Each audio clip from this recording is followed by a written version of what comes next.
Hello दोस्तों, कैसे हैं आप? दोस्तों, आज मैं आपको एक मूवी के बारे में बताने जा रहा हूँ जिसका नाम है रिकी, जो एक फ्रेंच मूवी है और 2009 में आई थी।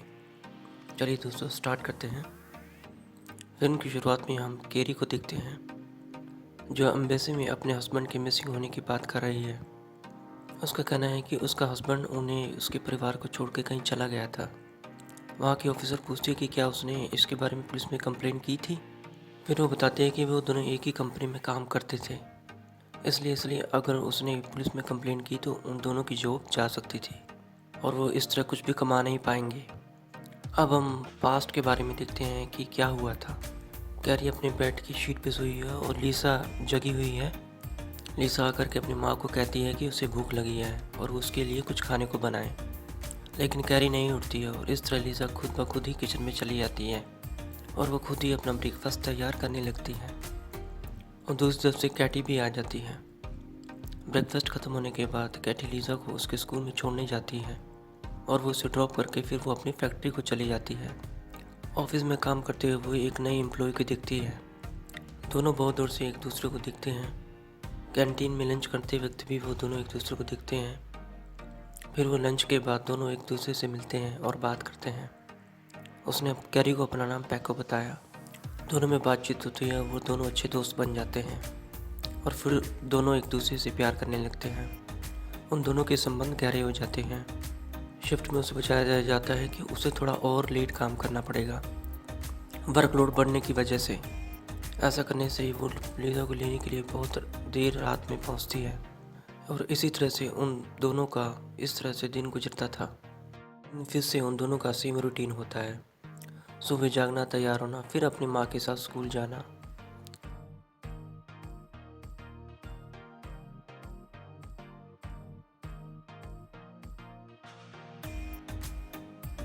लेकिन अब उनका थोड़ा सा जीवन चेंज हो गया था, क्योंकि अब उनके जीवन में पैको आ गया था। अब कैटी रोज़ पैको से मिलने लगी थी। दोनों एक दूसरे से रोज़ मिलने लगे थे। दोनों एक दूसरे के बारे में बातें करते थे और अपनी लाइफ के बारे में डिस्कस करते थे। दूसरी तरफ लीज़ा इस बात को लेकर के बहुत ही अकेला महसूस करने लगी थी।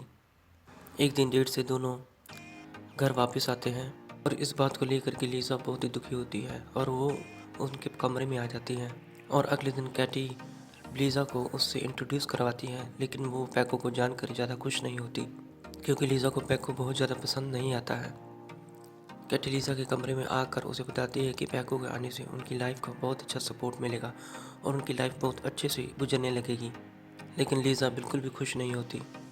पैको के घर आने से अब लीज़ा स्कूल बस से आने जाने लगी थी और वहीं पैको और कैटी स्कूटर पे एक साथ फैक्ट्री जाने लगे थे। अब लीज़ा बिल्कुल ही अपने आप को अकेला महसूस करने लगी थी। ऐसे ही कुछ दिन बदलते लगते हैं और अब पता चलता है कि कैटी ने एक नई बेबी को जन्म दिया था, जिसका नाम रिकी रखा गया था। अब कैटी घर पे रहने लगी थी, जिसके कारण उन्हें उन दोनों बच्चों की देखभाल करनी पड़ रही थी।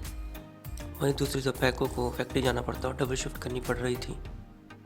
और दूसरी तरफ कैटी घर पे बैठी बैठी एक्स्ट्रा इनकम के लिए लॉटरी खेलने लग गई थी, लेकिन उसमें उसका लक बहुत ही ख़राब था। वो कभी भी जीत नहीं पाती थी। अगले दिन दोनों डिसाइड करते हैं कि वो एक एक करके दोनों लोग फैक्ट्री जाया करेंगे, ताकि दोनों पर बर्डन ना पड़े। एक दिन पैटी और एक दिन पैटो। एक दिन कैटी को रिकी के कपड़े चेंज करते हुए उसकी पीठ पे कुछ निशान नजर आए। उसे लगा कि पैको उसकी अनुपस्थिति में उस बच्चे को मार रहा था। पैको से इस बारे में पूछती है, लेकिन पैको ऐसा कुछ भी होने से इनकार कर देता है। अगले दिन भी रिकी जोर जोर से रो रहा था और सेम निशान उसकी पीठ पर फिर से पड़े हुए थे। अब कैटी जो है थोड़ी परेशान लगने लगती है। अब उन दोनों में झगड़ा होने लग गया था। उसे लगता था पैको उनके बच्चों को मार रहा है। पैको को बहुत बुरा लगता है और घर छोड़ कर चला जाता है। पैको के जाने की वजह से अब कैटी को रोज़ फैक्ट्री जाना पड़ रहा था और लीसा को घर पे रहना पड़ता था रिकी की देखभाल करने के लिए। एक रोज़ दोनों फैक्ट्री से वापस आते हैं और रिकी को अपनी जगह पर नहीं पाते और वहाँ पर वह कुछ निशान भी पाते हैं जो कि खून के होते हैं। वो दोनों रिकी को ढूंढते हैं और देखते हैं कि वो अलमीरा के ऊपर चढ़ा हुआ था। उसको नीचे उतारते हुए रिकी अचानक नीचे गिर जाता है। दोनों बुरी तरह से डर जाते हैं। वो देखते हैं कि रिकी को कहीं चोट तो नहीं आई, लेकिन वो देखते हैं कि उसके छोटे छोटे पंख निकल आए थे। दोनों वो देखकर शॉक्ड हो जाती हैं कि ये तो साधारण बच्चा नहीं है, ये तो एक बर्ड है। इसलिए वो लीज़ा की मदद से रिकी के बेड को कवर कर देते हैं, ताकि उसे कहीं फिर से चोट ना लग जाए। देखते देखते रिकी के विंग्स बड़े होने लगे थे, जिससे उसके नॉर्मल कपड़े अब उसमें फिट नहीं आते थे।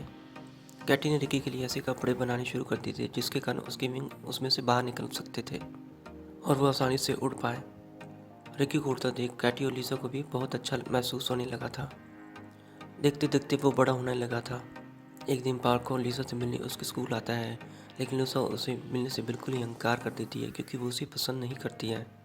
कैटी और लीसा रिकी की बहुत केयर करते हैं और वो हर एक प्रयास करते हैं जिसके कारण रिकी को किसी भी चीज़ से चोट ना लगे, जैसे उसके लिए हेलमेट और स्पेशल कॉस्ट्यूम। एक दिन जब कैटी टीवी देख रही थी तभी उसकी नज़र जो है लॉटरी पर पड़ती है और उन्हें पता चलता है कि वो लॉटरी जीत गए हैं। कैटी खुशी से उछल जाती है। उसने उस अमाउंट से रिकी और लीजा के लिए शॉपिंग करने का मन बनाया और वो शॉपिंग मॉल में जाती है। गलती से कैटी और लीजा रिकी को कार्ट में छोड़ के सामान लेने चले जाते हैं, लेकिन जब वो वापस आती हैं तो रिकी को कार्ट में नहीं पाते हैं, तो वो उसे ढूंढने लगते हैं। तभी उनकी नज़र ऊपर की ओर पड़ती है, जहाँ वो देखते हैं कि रिकी उड़ के पूरे मॉल का जायज़ा ले रहा था। रिकी को उड़ता देख के सभी लोग उसकी वीडियो बनाना शुरू कर देते हैं। कैटी बहुत कोशिश करने लगती है रिकी को नीचे लाने की, लेकिन सब व्यर्थ हो जाता है। तभी सुपरमार्केट का मैनेजर पुलिस को फ़ोन कर देता है और पुलिस पूरी मुशक्क़त के बाद उसे नीचे उतार लेती है। फिर कैटी उसे लेकर के एक डॉक्टर के पास जाती है, जहाँ रिकी पर बहुत से टेस्ट किए जाते हैं और डॉक्टर रिकी को हॉस्पिटल में ही रखने की एडवाइस उसकी माँ को देता है। पर कैटी नहीं मानती और रिकी को अपने साथ घर ले जाने की मांग करती है। कैटी की जिद देखकर डॉक्टर उसे पीछे के रास्ते से जंगल से बचाते हुए हॉस्पिटल से बाहर निकालते हैं। अब अगले दिन पाको भी उसकी फैमिली से मिलने वापस घर आता है। दोनों एक दूसरे से फिर से मिल जाते हैं क्योंकि वो दोनों अच्छे दोस्त थे। पार्को के आ जाने से लीजा फिर से खुद को अकेला महसूस करने लगी थी। एक दिन उड़ते समय रिकी के विंग्स पे चोट लग जाती है और वो रोने लगता है। डॉक्टर वहाँ आकर उसका ट्रीटमेंट करता है और उसे हॉस्पिटल ले जाता है। वहाँ पे उसके कुछ टेस्ट किए जाते हैं। दोनों को विंग्स का एक्सरे दिखाता है, जिसमें वो कहता है कि इसी तरह से रिकी अगर बढ़ता रहा तो उसका सर्वाइव करना मुश्किल हो सकता है। पार्को के पूछने पर डॉक्टर ने बताता है कि सर्जरी में उनके काफ़ी पैसे लग सकते हैं। इतना खर्चा उनकी फैमिली अफोर्ड नहीं कर सकती है। घर आने पर दोनों पैसे के बारे में डिस्कस करते हैं। तभी पार्को आइडिया देता है कि विक्की को मीडिया के सामने ला करके क्यों ना हम पैसे कमाए जाएं। पहले तो कैटी मना कर देती है, लेकिन बाद में वो फिर से रेडी हो जाती है। अगले दिन बहुत से जर्नलिस्ट उनके घर के बाहर इकट्ठा हो जाते हैं। कैटी रिकी को मीडिया के सामने लाती है। कैटी ने उड़ने से पहले रिकी के पाँव में पतली सी रस्सी बांध दी ताकि वो उड़कर कहीं दूर ना चला जाए, और रिकी सबके सामने उड़ने लगता है। उसे उड़ते देख सभी लोग चीयर्स करने लगते हैं, लेकिन अचानक ही कैटी के हाथ से वो रस्सी छूट जाती है और कैटी दूर उड़कर चला जाता है। सभी लोग उसका पीछा करते हैं, लेकिन वो उड़कर दूर जंगल की तरफ चला जाता है। सभी लोग इंतज़ार करते हुए देखते हैं, लेकिन वो वापस नहीं आता। तब सभी लोग अपने घर वापस चले जाते हैं, लेकिन कैटी अपनी फैमिली के साथ वहीं पर इंतज़ार करती है, पर लिटिल लौट कर नहीं आता है। सभी मानने लगते हैं कि रिकी अब इस दुनिया में नहीं है, क्योंकि बिना खाए पिए एक छोटा सा बच्चा कितने दिन तक सर्वाइव कर सकता था। एक दिन कैटी उसी जगह पर जाती है, उसे याद करते हुए धीरे धीरे उसी लेक के अंदर जाने लगती है। तभी उसे अपने ऊपर उड़ता हुआ रिकी दिखाई देता है।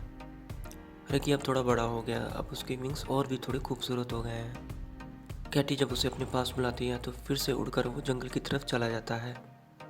कैटी को अपनी लाइफ में एक रीज़न मिल जाता है। उसे लगता है कि रिकी उसकी ज़िंदगी में एक एंजल की तरह आया था।